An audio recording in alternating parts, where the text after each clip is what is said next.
Missing person in forest, steep terrain. If you're listening to this, stay with me until the end. These stories aren't entertainment. They're lessons written in mud, sweat, and time you never get back.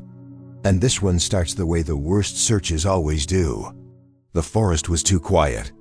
When the call came in, it didn't sound dramatic. Missing person, adult male. Last seen near a forested area with steep terrain. No screaming relatives on the radio. No urgency in the dispatcher's voice. Those are the calls that fool people. Veterans know better. Silence is never neutral. Silence means you're already behind. I've learned over the years that if someone disappears into the woods, the clock doesn't start when we arrive. It started the moment they took the wrong step. And every minute after that works against you. If you want to understand what real rescue work looks like, listen closely. This isn't about running. It's about enduring. We staged just before dusk. That alone told me everything I needed to know. Searching at night in steep forest terrain isn't heroic. It's slow, cold, methodical, and unforgiving. The kind of work where mistakes don't announce themselves. They just wait. Before we moved in, I told the younger guys to pace themselves. 14 hours feels like nothing when you're fresh. It feels like a lifetime when your legs are shaking and your mind starts lying to you. If you've ever wondered why training matters, why discipline matters, why we repeat the basics until they're boring, this is why. Because in the dark, tired, and cold, you don't rise to the occasion. You fall to your habits. The forest swallowed light fast. The canopy was thick, the ground uneven, roots like traps waiting for tired ankles. Every step had to be earned. No straight lines, no shortcuts. Just slow movement, eyes down, ears open. And that silence followed us in. No birds, no insects. Just boots on dirt and controlled breathing. At first, you listen for the obvious. Shouting, movement, anything human. But after an hour, you realize the forest doesn't give things back easily. Sound dies fast. Light bends wrong. Depth lies to you. I've seen experienced men swear something was 10 feet away when it was 40. That's how people get hurt. Somewhere around hour 3, fatigue started creeping in. Not the dramatic kind, the quiet kind. The kind that makes you miss details. A broken branch, a scuff in the dirt, a footprint that doesn't belong. I reminded myself of something an old instructor once told me. The missing person isn't lost. We are. Our job is to think like them until our paths cross. We stopped calling his name after a while. Not because we gave up, but because shouting wastes energy and masks sound. Instead, we moved and listened. That kind of listening takes discipline. You start hearing things that aren't there. Wind becomes breathing. Branches sound like footsteps. Your mind wants resolution. It wants closure. You have to deny it. Around midnight, the temperature dropped. That's when the real pressure set in. Exposure doesn't care about hope. Hypothermia doesn't care how strong someone thinks they are. I started running scenarios in my head. Injury, disorientation, a fall. If he was down somewhere we couldn't see, every hour mattered more than the last. This is where I'll say something most people don't like hearing. Sometimes you already know how this ends. Not because you've given up, but because experience teaches pattern recognition. And when the pattern looks bad, your job is to fight it anyway. That's professionalism. If you're finding value in this story, take a moment and stay with the channel.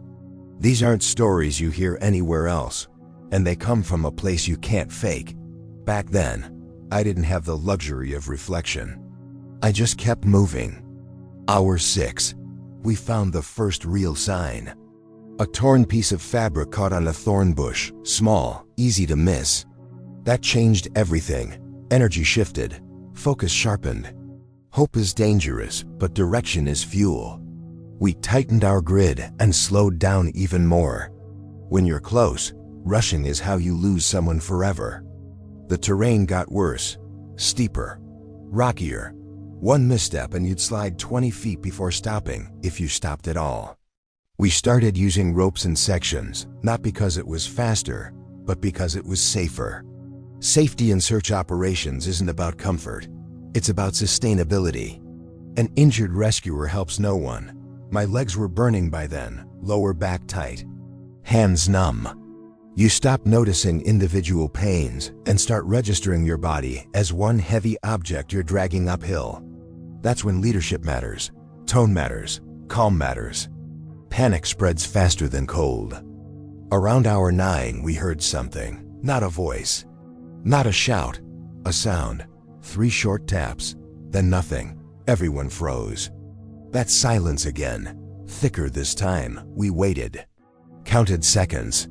Then we heard it again, weak, inconsistent, human. We moved toward it carefully, slowly. The slope dropped away sharply, and that's when we saw him, down below, wedged between rocks and brush, conscious barely. One leg twisted wrong, hypothermic, exhausted, alive. That moment doesn't feel like movies make it seem. There's no cheering, no rush, just immediate calculation, access, stability, airway, circulation, extraction. Because finding someone is only half the job. Getting them out is the real work. He was scared, but calm in that resigned way people get when they've been alone too long. He told me he'd fallen early. Tried to climb back up, slid further down instead. After a while, he stopped moving. Smart decision. It probably saved his life. The extraction took 5 more hours, inch by inch, rope by rope, hands numb, muscles screaming. Dawn breaking slowly through the trees like permission to breathe again. When we finally handed him off, I felt nothing at first. No relief, no pride, just emptiness. That comes later. If you think rescues end when the victim is safe, you don't understand this job. They end when you get back, clean your gear, and sit alone for a minute longer than usual. When the adrenaline drains and your body reminds you what you put it through. Somewhere around hour 14, as the sun finally cleared the tree line, I looked back at the forest. Same silence. Same trees. It hadn't changed at all. We had. That's what dangerous searches do. They don't make you louder. They make you quieter. More deliberate. More aware of how thin the line really is. If you're still listening, understand this. Not every rescue is dramatic. Some are just long, heavy, relentless, and those are the ones that stay with you. If you want more stories like this, stay here. This channel exists to tell the truth about the work, without polish, without noise. And if you've ever wondered what it costs to bring someone back from a place like that forest, now you know. We searched for 14 hours, and the forest never made a sound. If you're listening to this, stay with me until the end. These stories aren't entertainment. They're lessons written in mud, sweat, and time you never get back. If you've ever wondered what real rescue work feels like, not the kind with sirens and cameras, but the kind that grinds you down quietly, this one matters. And it starts the way the worst searches always do. The forest was too quiet. When the call came in, it didn't sound dramatic. Missing person, adult male. Last known location near a forested area with steep terrain.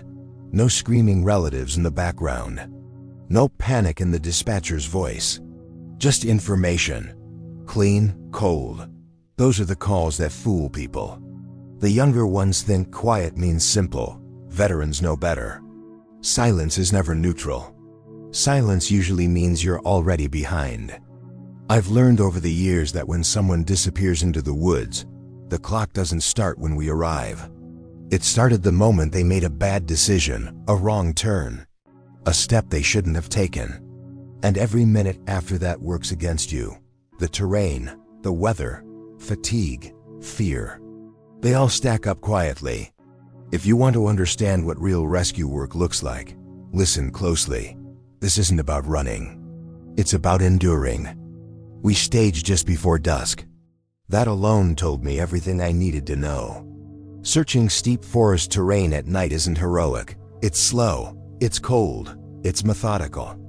And it punishes mistakes without warning. There's no glory in it.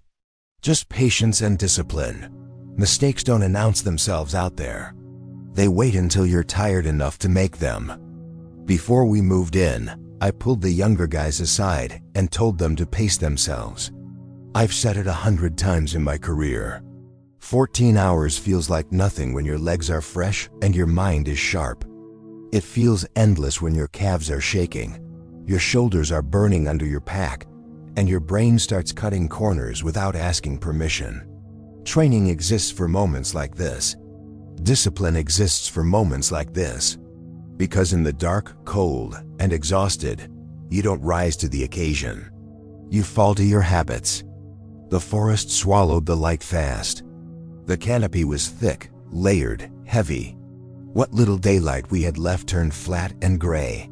The ground was uneven, angled, cluttered with roots that looked harmless until you were tired enough to miss them. Every step had to be earned. No straight lines, no shortcuts. Just slow movement, eyes down, ears open. And that silence came with us. No birds, no insects. Just boots on dirt and controlled breathing inside helmets.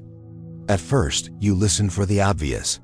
A voice, a shout, movement, anything human. But after the first hour, you realize the forest doesn't give things back easily. Sound doesn't travel the way you expect. It dies fast, swallowed by trees and elevation. Light bends wrong, shadows lie to you. Depth perception becomes unreliable. I've seen experienced rescuers swear something was 10 feet away when it was 40. That's how ankles break. That's how people fall. Around hour 3, fatigue started creeping in. Not the dramatic kind, not the kind people notice. The quiet kind. The kind that dulls your edges. The kind that makes you step just a little faster than you should. That's when details start disappearing. A broken branch, a disturbed patch of soil, a scuff that doesn't belong. I reminded myself of something an old instructor told me decades ago. The missing person isn't lost. We are. Our job is to think like them until our paths cross. We stopped calling his name after a while. Not because we gave up, but because shouting wastes energy and masks sound. Instead, we moved and listened, real listening. The kind that takes discipline. After enough hours, your brain starts inventing noises. Wind becomes breathing. Branches sound like footsteps. Your mind wants resolution. It wants the story to end. You have to deny it. You have to stay present. By midnight, the temperature dropped hard. That's when the pressure changed. Cold has a way of sharpening fear without announcing it. Exposure doesn't care about optimism. Hypothermia doesn't care how tough someone thinks they are. I started running scenarios automatically. Injury, disorientation, a fall down one of the slopes we'd already crossed. If he was down somewhere we couldn't see, every hour mattered more than the last. This is where I'll say something most people don't like hearing. Sometimes you already know how a search is likely to end. Not because you've given up, but because experience builds pattern recognition. And when the pattern looks bad, your job isn't to accept it. Your job is to fight it anyway. That's professionalism. That's what separates trained responders from hopeful amateurs. If you're getting something out of this story, stay with the channel. These aren't stories you hear anywhere else. They come from a place you can't fake. Back then, in that forest, I didn't have the luxury of reflection. I just kept moving forward, one deliberate step at a time. Hour 6 changed everything. We found the first real sign. A small piece of fabric caught on a thorn bush. Torn, faded, easy to miss if you weren't moving slow enough. That little detail shifted the entire operation. Energy changed immediately. Focus sharpened. Hope is dangerous, but direction is fuel. We tightened our grid and slowed down even more. When you're close, rushing is how you lose someone forever. The terrain got worse as we followed the signs. Steeper, rockier, the kind of slope where gravity feels personal. One bad step and you'd slide 20 feet before stopping, if you stopped at all. We started using ropes and sections. Not because it was faster, but because it was safer. Safety in rescue work isn't about comfort. It's about sustainability. An injured rescuer becomes another problem to solve. By then, my legs were on fire, lower back locked tight, hands numb despite the gloves. You stop registering individual pains and start experiencing your body as one heavy object you're dragging uphill. That's when leadership matters, tone matters, calm matters. Panic spreads faster than cold. Around hour 9, we heard something. Not a voice, not a shout, just a sound. 3 faint taps, then silence. Everyone froze. That silence again, thicker now, heavier. We waited, counted seconds, listened. Then it came again, weak, inconsistent, human.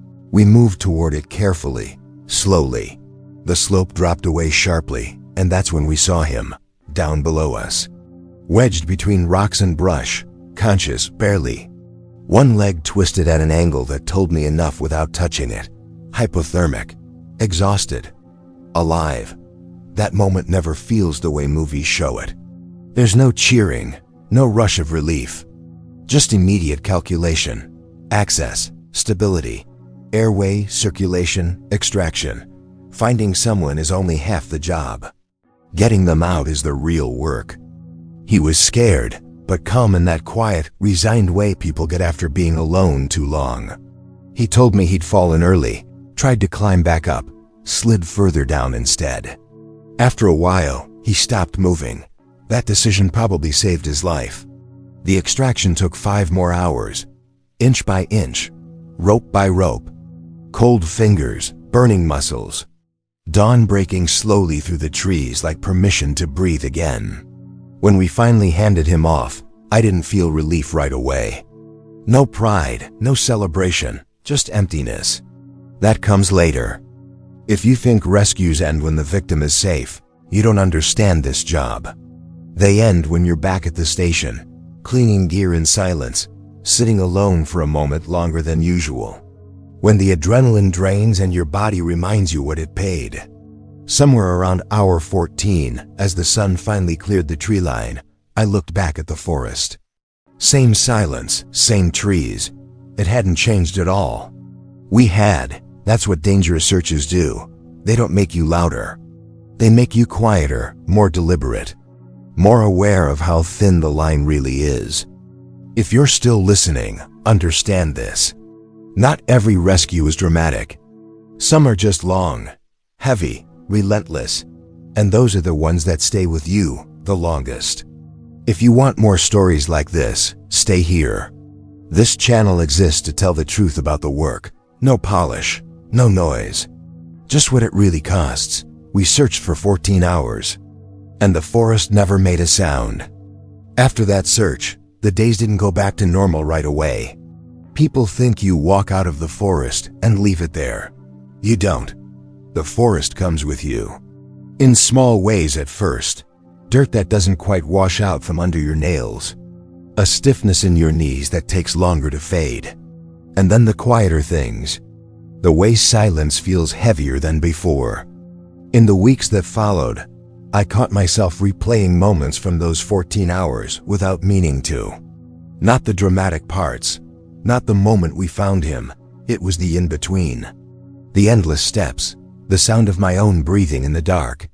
The way my thoughts narrowed until there was nothing left but the next foothold. That's what dangerous searches really are. They strip everything else away. I've been in this job long enough to know that the body heals faster than the mind. Muscles recover, bruises fade. But your awareness changes permanently. After years of searches like that one, you don't walk through a wooded area the same way again. You start reading the ground automatically. You notice slopes, drainage paths, places where someone could fall and never be seen from above. It becomes instinct. And once it's there, it never leaves. That search also brought back memories of others. Ones that didn't end the same way. I remember a young hiker years earlier, different forest, similar terrain. We searched for 2 days, found him on the 3rd, too late. That kind of outcome rewires you. It teaches you humility. It teaches you that effort and outcome aren't always connected. And that lesson sits with you every time you lace up your boots. During hour 11 of that 14-hour search, when my hands were shaking from fatigue and cold, that memory came back uninvited. I remember thinking, not for the first time in my career, how thin the margin really is. One decision earlier, one step in a different direction, one choice to stop moving or keep going. Lives hinge on things no one ever sees. People sometimes ask how we keep going when the odds look bad. The answer isn't courage. Courage is unreliable. It comes and goes. What keeps you moving is responsibility. You don't quit because someone else is counting on you not to, even if they don't know it yet. There was a moment during that extraction, somewhere around hour 12, when we had to stop completely. Not because of the victim, but because one of our own needed a break. His legs were done, breathing shallow, eyes unfocused. That's a dangerous place to be. I remember putting a hand on his shoulder and telling him to sit, drink, and breathe. No judgment, no pressure. That's leadership too. Knowing when to slow the operation to keep it alive. As we stood there in the half-light before dawn, I remember listening again. The forest was still quiet, not empty. Just indifferent. It doesn't rush. It doesn't care about our timelines. That realization humbles you every time. Nature doesn't negotiate. By the time the sun finally broke through the canopy, everything looked different. Not safer, just clearer. Steep drops that were invisible at night suddenly revealed themselves. Rock faces slick with moisture. Narrow paths where one misstep would have meant another rescue, this time for one of us. Daylight doesn't remove danger. It just exposes it. When we finally cleared the area and began the slow walk back, no one spoke much. Conversation feels unnecessary after something like that. Everyone is processing their own version of the same experience. Some focus on technique, others on fatigue. Some on nothing at all. Silence becomes a shared language. Back at the station, after the gear was cleaned and logged, I sat longer than usual. Helmet on the bench, gloves drying. I've learned not to rush that part. That's where the weight settles. That's where you let your mind catch up to your body. If you don't, it follows you home. That search reinforced something I've believed for a long time. The most dangerous rescues aren't always the loud ones. They're the quiet ones, the long ones, the ones that test your patience more than your strength. Those are the operations that expose who you really are when no one is watching. If you're listening to this because you're curious about rescue work, understand this. Most of it isn't cinematic. There are no perfect moments, no clean endings. Just decisions stacked on top of decisions, made by tired people trying to do the least wrong thing available. And if you're listening because you've been out there yourself, because you felt that silence press in on you, then you already know why these stories matter. They're reminders of limits, of responsibility, of why preparation matters more than confidence ever will. The man we found that night survived. He walked again after surgery and rehab. I heard that later through quiet channels. No ceremony, no reunion, just information. And that was enough. Not every outcome needs a spotlight. Sometimes knowing you did your job is sufficient. I don't tell these stories to impress anyone. I tell them because they're real. Because they represent the part of emergency work that doesn't fit into headlines. The part where time stretches, energy drains, and resolve is tested minute by minute. If you're still here, still listening, stay with the channel. These stories come from years on the ground, not from imagination. They're meant to slow you down, make you think, and maybe see the world a little differently. Because somewhere right now, someone is taking a step they shouldn't, and somewhere else, a team will eventually follow their trail, one careful step at a time. We searched for 14 hours, and the forest never made a sound.